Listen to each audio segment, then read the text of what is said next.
Você conheceu alguém que parecia perfeito, atencioso, inteligente, carismático. Alguém que fazia você se sentir especial de um jeito que nunca tinha sentido antes. E você pensou, finalmente. Mas com o tempo, algo começou a mudar. Pequeno no início, quase imperceptível. Uma palavra que cortou mais do que devia. Um olhar frio onde deveria haver calor. Uma sensação estranha de que você estava sempre em dívida, sempre devendo, sempre aquém. Você tentou conversar. A culpa voltou para você. Você tentou se afastar. Ele ou ela voltou com tudo, como se nada tivesse acontecido.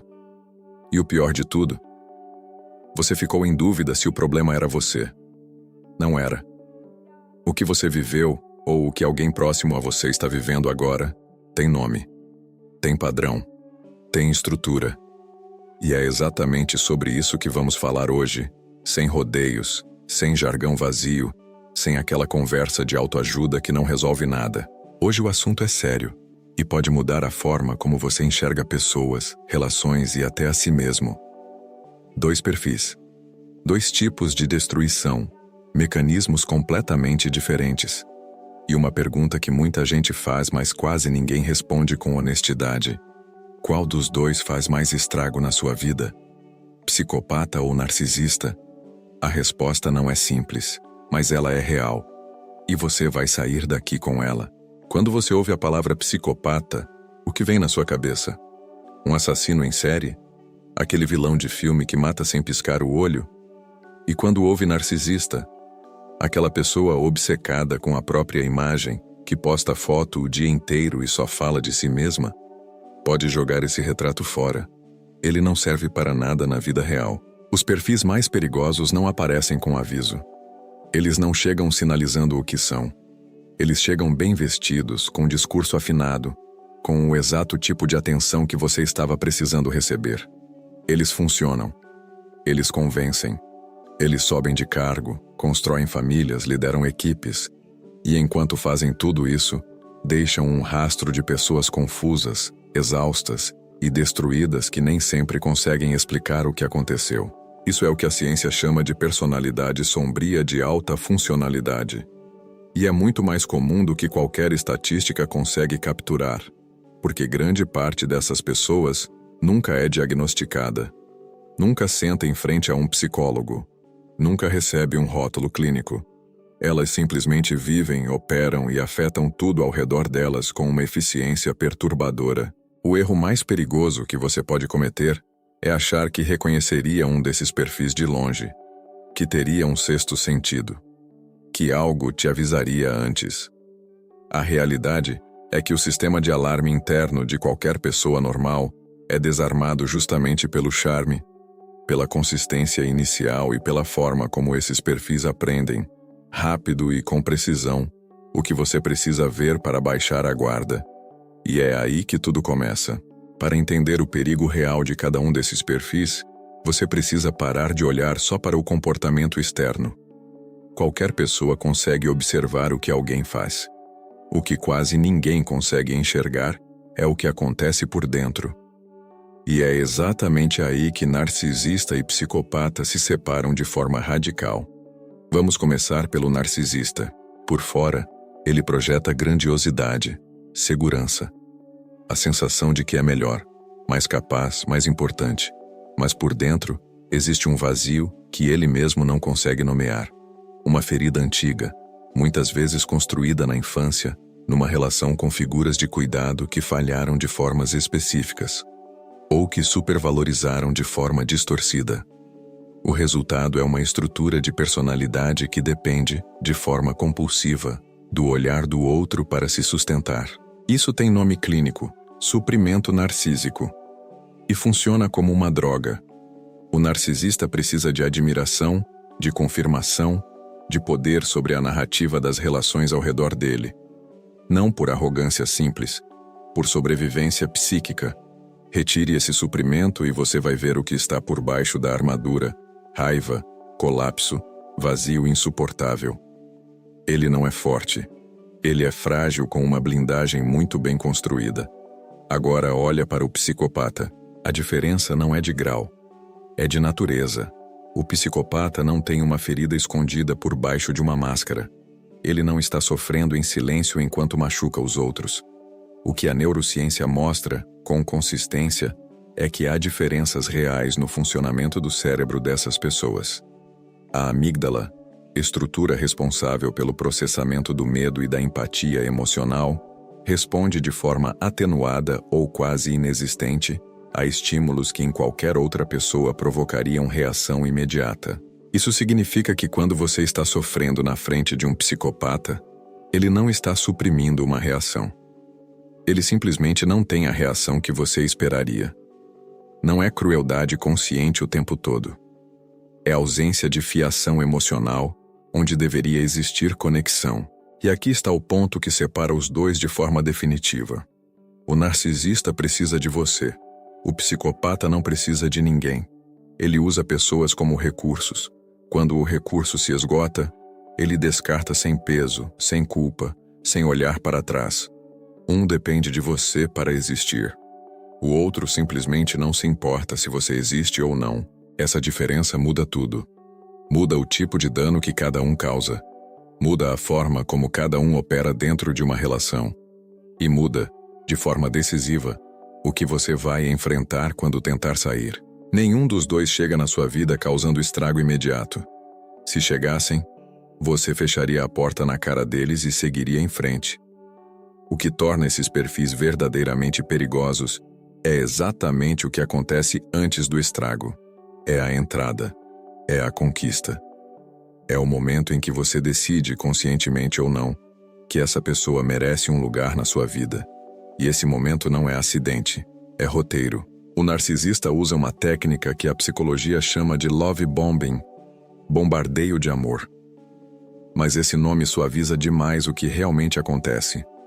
É uma avalanche calculada de atenção, admiração e presença intensa que chega na sua vida num volume que nenhuma relação saudável teria no início. Mensagens a qualquer hora. Elogios que parecem te ver de um jeito que ninguém nunca viu. A sensação de que você foi escolhido entre todos, de que essa pessoa enxerga algo em você que o mundo inteiro ignorou até agora. Por que ele faz isso? Não por generosidade, por necessidade. Ele está construindo um espelho. Ele precisa que você reflita de volta para ele a imagem grandiosa que ele tem de si mesmo. Quanto mais você admira, quanto mais você valida, quanto mais você se entrega, mais ele se alimenta. Você não é um parceiro nessa equação. Você é uma função. E quando você para de cumprir essa função com perfeição, quando você discorda, quando você tem um dia ruim, quando você precisa de algo que desvia o foco dele para longe de si mesmo, o pedestal desaparece. E a queda é proporcional à altura em que ele te colocou. O psicopata opera de forma completamente diferente. E por isso, é ainda mais difícil de detectar. Ele não te bombardeia com emoção. Ele te observa, com uma paciência e uma precisão que são, em retrospecto, perturbadoras. Ele mapeia o que você precisa, o que te falta, onde estão suas inseguranças, quais são seus valores, o que te faz sentir visto e seguro. E então entrega tudo isso com exatidão cirúrgica. Não é sedução. É engenharia emocional. A diferença é sutil, mas devastadora. O narcisista te faz sentir especial porque ele precisa se sentir especial. O psicopata te faz sentir exatamente o que você precisava sentir porque ele mapeou isso antes de dizer a primeira palavra com intenção real. Os dois criam algo que parece conexão profunda. Aquele tipo raro de vínculo em que você pensa: essa pessoa me entende de verdade. Mas essa conexão é estruturalmente oca. Não há reciprocidade real. Não há vulnerabilidade genuína do outro lado. O que existe é uma construção sofisticada projetada para te manter dentro de uma dinâmica que serve a eles. E o momento em que você percebe isso geralmente já é tarde. Porque você não está só apegado a uma pessoa. Você está apegado a uma versão dela que nunca existiu de verdade. E separar essas duas coisas é um dos processos mais dolorosos e confusos que uma mente humana pode atravessar. Agora que você sabe como cada um entra, precisa entender onde cada um faz mais estrago. E é aí que a conversa fica pesada de verdade. Chegou a hora de colocar os dois frente a frente. Não em teoria, na vida real. Nos lugares onde você vive, trabalha, ama e constrói algo. Porque é nesses espaços que o dano de cada um se manifesta de forma concreta e muitas vezes irreversível se você não souber o que está olhando. No amor, os dois destroem, mas destroem coisas diferentes. O narcisista destrói sua autoestima de forma gradual e sistemática. É um processo lento, quase imperceptível no início, que começa com críticas disfarçadas de cuidado, comparações que parecem inocentes e uma reconfiguração constante da realidade onde você sempre fica um pouco aquém. Com o tempo, você começa a duvidar do seu próprio julgamento, a questionar suas percepções, a se perguntar se está exagerando, sendo sensível demais, pedindo demais. Esse processo tem nome: gaslighting, e ele não precisa ser intencional para ser devastador. O psicopata destrói algo mais profundo. Ele destrói sua percepção da realidade como um todo. Não só sobre a relação, sobre você mesmo. Sobre o que é real e o que não é. Porque ele construiu uma versão de si mesmo tão convincente e uma dinâmica tão elaborada que quando a verdade começa a aparecer, sua mente literalmente resiste a aceitá-la. O mecanismo de defesa não é negação simples, é dissociação. É o cérebro tentando proteger você de uma traição que ele ainda não consegue processar completamente. No trabalho, os padrões são igualmente distintos e igualmente destrutivos. O narcisista não suporta quem brilha perto dele. Se você é competente, criativo e reconhecido, você se torna uma ameaça automática. Ele vai trabalhar, de forma sistemática e muitas vezes invisível, para minar sua credibilidade, tomar crédito pelo seu trabalho e isolar você das pessoas certas. Não por estratégia fria, por necessidade de ser o único ponto de luz no ambiente. O psicopata sobe. E sobe usando pessoas como degraus. Ele identifica quem tem poder, quem tem influência, quem pode ser útil. Constrói alianças estratégicas com uma competência social impressionante. E elimina, descarta ou destrói qualquer pessoa que represente obstáculo, sem conflito visível, sem confronto direto, com uma eficiência que deixa pouco rastro e muita dúvida. Na família, o dano atinge uma dimensão diferente porque envolve vínculos que deveriam ser os mais seguros da sua vida. O narcisista cria dinâmicas de triangulação, coloca pessoas umas contra as outras para manter controle sobre a narrativa familiar. Elege um filho favorito e um bode expiatório. Usa os filhos como extensões de sua própria identidade, sem espaço para que desenvolvam personalidade própria. O amor que oferece é condicional de forma estrutural. Você é amado enquanto reflete o que ele precisa ver. O psicopata trata membros da família como recursos com diferentes níveis de utilidade. Filhos, parceiros, pais. Cada um ocupa uma função. Quando a função muda ou se esgota, o tratamento muda junto, sem transição emocional, sem culpa visível, com uma frieza que quem está de fora raramente consegue acreditar quando ouve. E quando a relação acaba, os dois revelam suas naturezas de formas opostas e igualmente perturbadoras. O narcisista implode. A raiva narcísica que emerge quando ele perde o controle sobre a narrativa é desproporcional e assustadora. Ele vai tentar destruir sua reputação, manipular pessoas próximas, criar uma versão da história onde você é o vilão com uma convicção que ele mesmo acredita. Porque para ele, a ruptura não é só o fim de uma relação, é uma ameaça existencial à imagem que ele construiu de si mesmo. O psicopata desaparece ou contra-ataca com frieza calculada. Não há explosão emocional. Há estratégia. Se você representa um risco para ele, ele vai neutralizar esse risco da forma mais eficiente possível. Se você não representa mais utilidade, ele simplesmente some. Sem despedida, sem explicação, sem o fechamento que sua mente humana precisa para processar o fim de algo que foi intenso. E depois que tudo passa, depois que a pessoa foi embora, fica o dano que ninguém vê, mas que é o mais real de todos. O corpo guarda o que a mente tenta esquecer. Hipervigilância constante. dificuldade de confiar em qualquer pessoa nova, reflexos de alarme ativados por situações que antes seriam neutras, um colapso silencioso de identidade onde você não sabe mais muito bem quem você é fora daquela relação. E isso tem nome clínico: transtorno de estresse pós-traumático complexo, CPTSD. E ele não aparece só em sobreviventes de guerra ou de abuso físico. Ele aparece em pessoas que amaram alguém que não sabia amar de volta. Esse é o estrago real. Não o que aconteceu durante a relação, o que ficou depois dela. E agora que você sabe onde cada um faz estrago, precisa ter a coragem de fazer a pergunta que a maioria das pessoas evita. Porque essa pergunta aponta para dentro. Até aqui você aprendeu a reconhecer esses perfis no outro.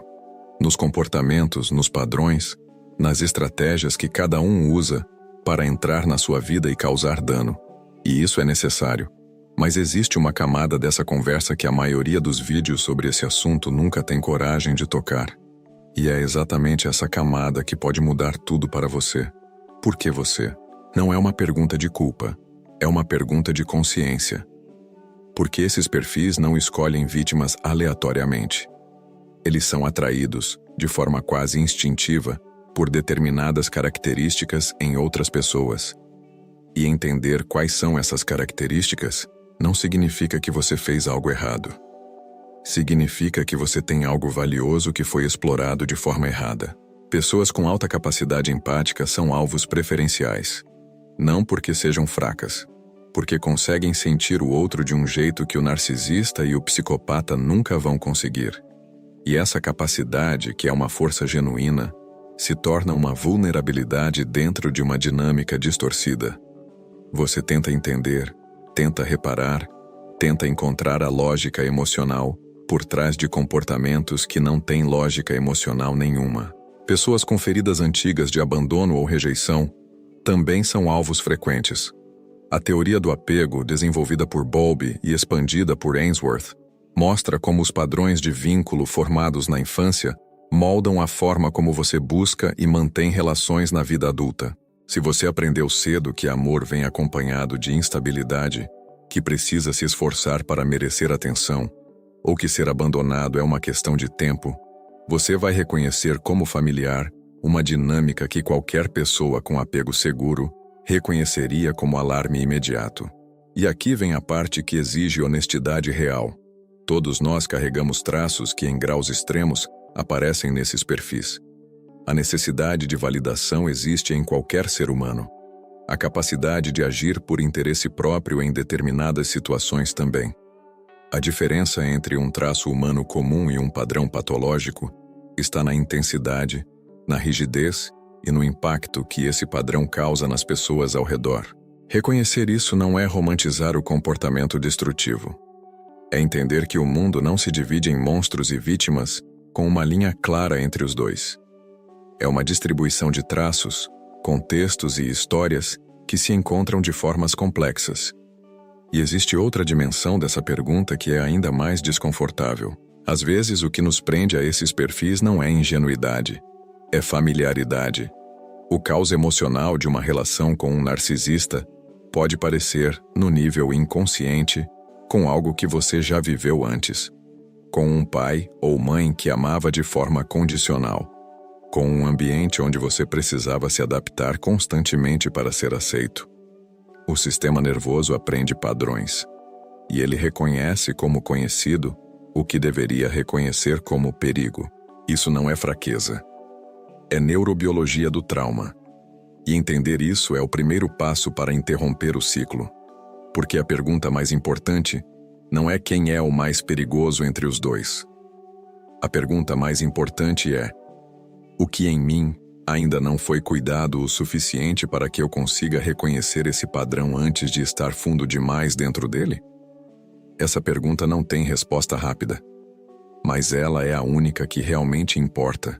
E agora que você fez essa pergunta, está pronto para ouvir o veredicto real. Você chegou até aqui esperando uma resposta direta. Um nome. Uma sentença clara que dissesse: este é o mais perigoso. Fuja deste. Cuidado com aquele. E eu entendo esse impulso. A mente humana quer categorizar, quer hierarquizar, quer transformar o complexo em simples porque o simples parece mais seguro.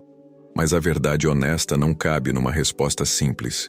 E te dar uma resposta simples seria te fazer um desserviço. O psicopata, em contextos de poder, é estatisticamente mais destrutivo em escala. Pesquisas de Robert Hare mostram uma prevalência significativamente maior de traços psicopáticos em ambientes corporativos de alta hierarquia, em sistemas jurídicos e em posições de liderança política do que na população geral. Uma pessoa com psicopatia funcional em posição de poder pode causar dano a dezenas, centenas de pessoas simultaneamente, com uma eficiência que o narcisista raramente alcança, porque o narcisista ainda precisa do palco, ainda precisa ser visto, ainda precisa do aplauso. O narcisista em contextos de intimidade é frequentemente mais devastador no longo prazo para quem está mais próximo, porque ele não some, ele fica.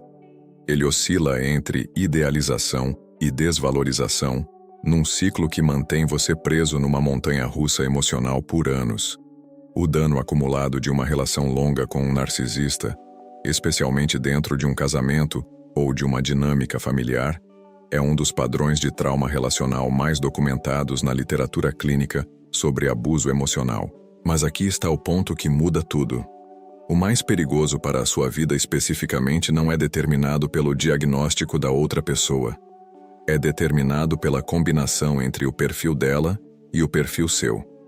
Pelas suas vulnerabilidades específicas, pelo seu histórico de apego, pelo contexto em que essa pessoa entrou na sua vida e pelo nível de dependência emocional, financeira, social, que se construiu ao longo do tempo. Um psicopata que passou pela sua vida por 3 meses pode ter causado menos dano do que um narcisista com quem você viveu por 10 anos. Ou o contrário. Não existe uma régua universal, porque o dano é sempre uma equação de 2 lados. E existe ainda um terceiro elemento que quase ninguém menciona nessa discussão: a sobreposição. Os perfis não são sempre puros. A tríade sombria, narcisismo, maquiavelismo e psicopatia, frequentemente coexiste em graus variados dentro de uma mesma pessoa. Alguém pode ter grandiosidade narcísica com frieza psicopática e estratégia maquiavélica num único pacote.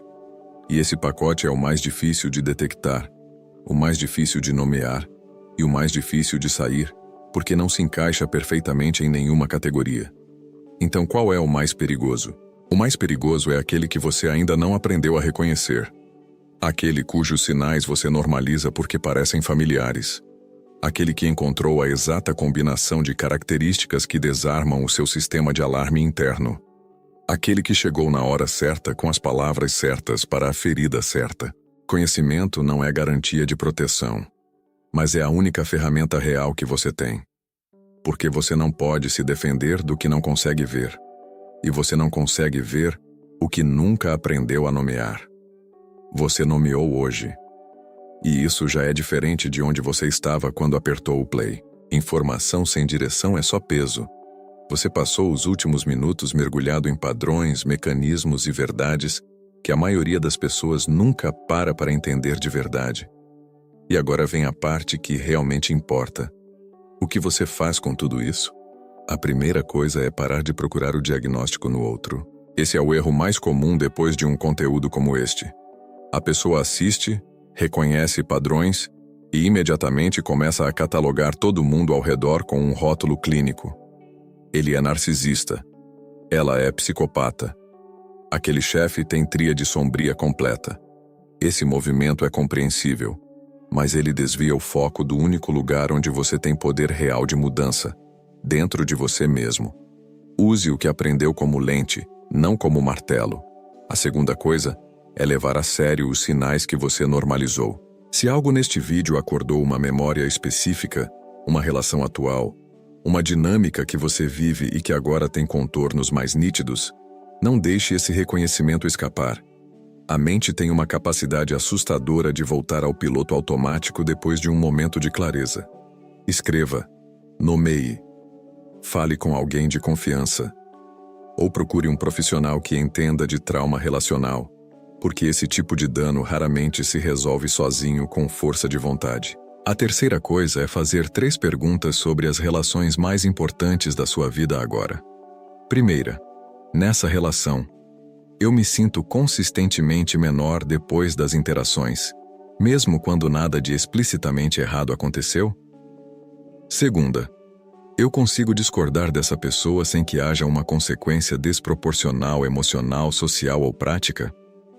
Terceira, se eu retirar o que ofereço, atenção, recursos, presença, validação, o vínculo ainda existe? Essas 3 perguntas não dão diagnóstico, mas dão direção. E direção é o que você precisa quando está dentro de uma dinâmica que distorceu sua percepção do que é normal. E tem uma última coisa que precisa ser dita com clareza. Sair de uma relação com esses perfis raramente é simples. Não porque você seja fraco, mas porque o vínculo que foi construído não foi construído sobre base real. Foi construído sobre necessidades profundas suas, que foram identificadas e exploradas com precisão. Desfazer isso leva tempo, leva suporte, leva uma reconstrução lenta da confiança em si mesmo e no próprio julgamento. Se você está nesse processo agora, saiba que a confusão que sente não é fraqueza. É a prova de que você tinha sentimentos reais dentro de algo que não era real do outro lado. E sentimentos reais merecem ser cuidados com seriedade. O conhecimento que você tem agora é diferente do que tinha antes. E conhecimento muda a forma como você age, como você escolhe, como você reconhece. Não imediatamente, não perfeitamente, mas de forma irreversível. Você não sai daqui igual a como entrou. E esse é exatamente o ponto. Se esse conteúdo tocou em algo real para você, deixa nos comentários. Não precisa ser uma história completa. Pode ser uma palavra, uma frase. Porque às vezes nomear em público o que você carregou em silêncio por muito tempo é o primeiro passo para algo importante. E se você conhece alguém que precisa ouvir o que foi dito aqui hoje, compartilha esse vídeo. Não como diagnóstico de ninguém, como presente de clareza para quem pode estar precisando.